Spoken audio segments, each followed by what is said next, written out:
So we are coming into a new year, and this year has been tough because this new year is going to include, unfortunately, whatever has happened or carried over from 2019 is going to possibly carry over into 2020. Unfortunately, some of the things that we don't want, such as infectious diseases. So it's been a tough year for measles and other infectious diseases in the US. And so what is happening is infectious diseases are now becoming out of control because of all the different beliefs that people have about the shots. So YE bad disease year.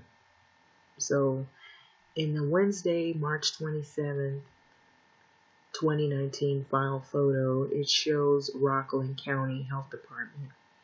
And so it's showing a legal notice, local state emergency, measles outbreak continues in Rockland. So if you're under the age of 18 years of age, unvaccinated against measles, you must not enter any public place until Saturday, April 27th, or until you receive the MMR, which is the measles, mumps, rubella vaccine. So it says stop, do not enter. And so it's gotten to the point where some people are forced to wait before they enter certain places of establishments because of the outbreak epidemic that is now becoming out of control. So this year, the germs roared back, measles tripled, hepatitis A mushroom, a rare but deadly mosquito-borne disease increased, and that was just the US. So globally, there was an explosion of measles in many countries, an unrelenting Ebola outbreak in Africa, and a surge of dengue fever in Asia. So there were also the backsides in some diseases like polio that the world was close to wiping out.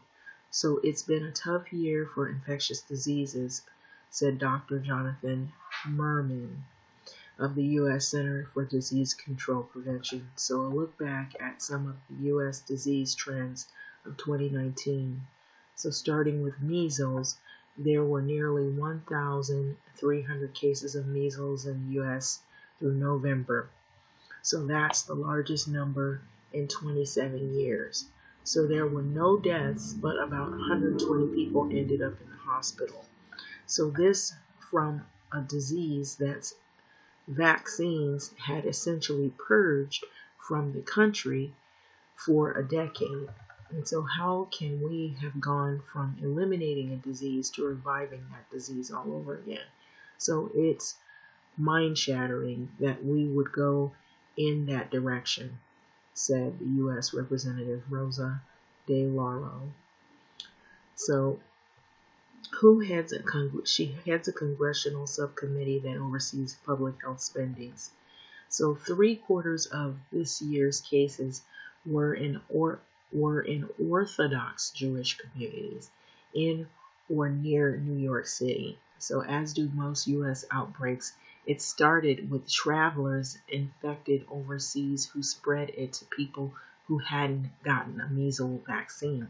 So vaccine rates in New York are good overall, but it was a shock to learn how low they had dipped in some places, said Dr. Patricia Shanabel Rupert, health commissioner in Rockland County, north of New York City. Distrust of vaccines had taken root in segments of the Orthodox community.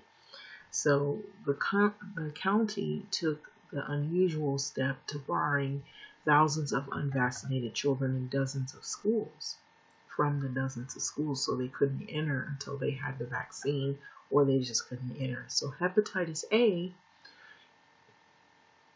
tends to be thought of as a kind of food poisoning, often traced to an infected restaurant worker with poor hygiene. But the latest wave began in San Diego among homeless people and people who use illicit drugs. So in 2017, there were 1,500 cases in 4 states tied to the outbreak. So this year it boomed to 17,000 in 30 states, with Florida and Tennessee being hit the hardest.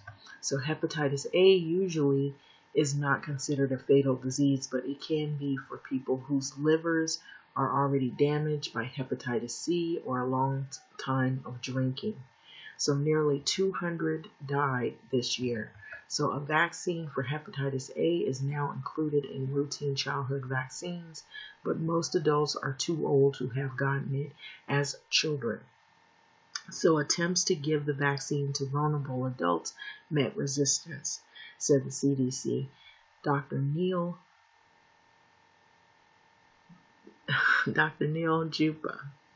Gupta, who tracks the outbreak. So public health workers took the shots out to people in drug rehab centers and to the shelters and the streets to reach the homeless people. So Gupta said he's optimistic that cases may drop in 2020. So he has a little ray of hope. Maybe some of the cases will drop, possibly. But we can only see what will happen. So Eastern echine encephalitis. Okay, so this is a rare deadly illness. Saw a small but worrisome increase last summer. So Eastern echine encephalitis got its name because it was the first seen in horses in Massachusetts. And so the virus is spread to people through mosquitoes that's mostly fed on infected birds, but sometimes they bite humans. So few people are infected and get sick, but those who do can develop a dangerous infection of the brain, the spinal cord, and surrounding tissues. So there is a vaccine for horses, but not for people, unfortunately. So the numbers remain very low, but just 38 cases this year surfaced. But that's more than that double the annual number in the past decade, and it included 15 deaths. So that prompted health warnings in some places and even calls to cancel outdoor events scheduled for dusk when mosquitoes are most active. So among who has died was Scott Mossman, an outdoorsman loving mechanical engineer in Taunton, Massachusetts. It's not clear when Mossman was bitten by the mosquito, but it is likely happening when he was working in his yard, said Sammy Pham, a friend of the former colleague. So he's a kind of big kid who always thought that he was invincible, said Pham. So a 58-year-old Mossman died in October. So better diagnosing may be a contributor to the increase in reports of Eastern echine encephalitis and a few other diseases spread by bites of mosquitoes or ticks. So some also ebb and flow in cycles. But researchers say larger increases also may be related to the climate change, as warmer weather can contribute to booms in insects and a northward expansion of where they live. So the good news out of all of this year, some infectious disease did trend down. Preliminary reports show that Legionnaire disease is down by 20%, and West Nile virus cases fell 2/3 compared to 2018.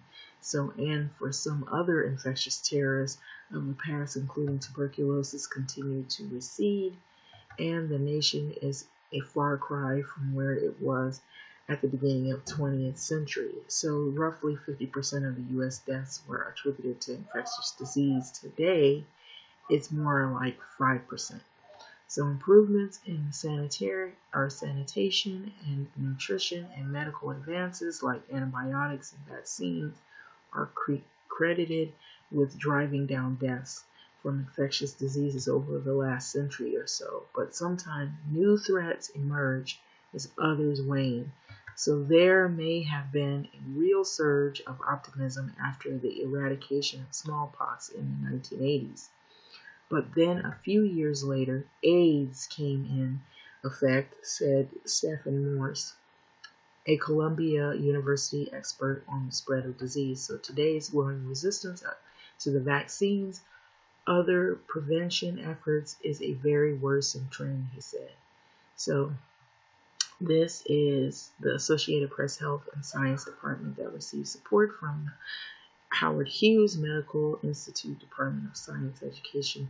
The AP is solely responsible for all content, so which is the Associated Press. It seems in some ways the scare of measles was one of the big deals, and then Ebola coming back. And what I'm thinking is that the more people take medicines, the more their body becomes resistant to those diseases, and then the disease begins to sort of get used to the medicines and figures its way around it, and then it becomes even more resistance to that medicine that they claim that they invented to control it. And so, too, another thing that I think I've heard that some physicians have said is that what people do is they don't finish all their medicine, they take it for a certain number of days, and then when they start feeling better, they don't take all of the medicine and finish it, and they throw it down the toilet or they throw it down the sink, and that's how it gets into the water system and the sewage, and then it transfers to whatever other creatures, and then on top of that, your body begins to become resistant to those medicines because it hasn't finished all the medicine to fight off the disease or the infection or the virus. And then, which they say viruses have to take their course. They can only control viruses. And so with stuff like that, it's more than likely that those things will begin to be so strong and resistant to the medicines that they will rise their ugly head again. And so that's what it's looking like. In measles, I think the reason why there was so much measles is because, like what they said, the Orthodox communities, they had a fear of getting the shots because they felt like they were being targeted. The religious groups, usually Orthodox Jewish religious groups, they were feeling as though that they were being specifically targeted and that there was something in the measles shots that was actually doing harm to them and to their children and causing their children to have deformities or either some problem with autism. And so that is the scare. And so I can understand where people are coming from, because sometimes you take a medicine to get rid of one or two things and then it has side effects, or it brings on some other complications that you were not aware of. And I know I'm probably adding to some, I'm hoping I'm not adding to the fear, but it is a reality that a lot of medicines that are created